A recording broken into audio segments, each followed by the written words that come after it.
اس کے بعد آپ نے پوری اہل سنت کا ایک موقف لکھا، پوری اہل سنت، جس میں امام اعظم ابو حنیفہ بھی شامل ہیں، امام شافعی رحمۃ اللہ تعالی علیہ بھی شامل ہیں، امام مالک رحمۃ اللہ تعالی علیہ بھی شامل ہیں، امام احمد بن حنبل، امت کے 4 بڑے امام سمیت پوری اہل سنت کا آپ نے ایک عقیدہ اور نظریہ لکھا۔ آپ فرماتے ہیں کہ اس وقت زمین کا جو حصہ حضور نبی کریم صلی اللہ علیہ وسلم کے جسم اطہر کے ساتھ لگا ہوا ہے،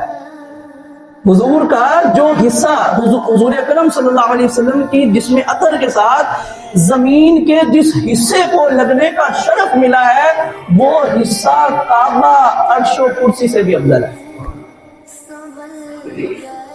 یہ بڑی ذمہ داری سے بات کہہ رہا ہوں،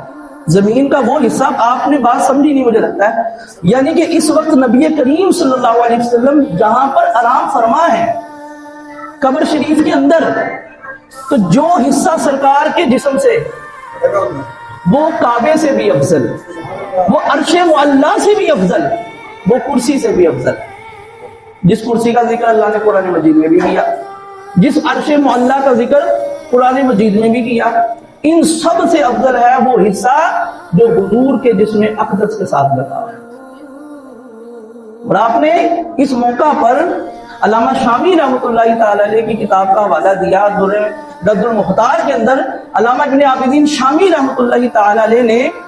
امام قاضی ایاز مالکی رحمۃ اللہ تعالی علیہ کے حوالے سے پوری امت کے علماء کا اجماع نقل کیا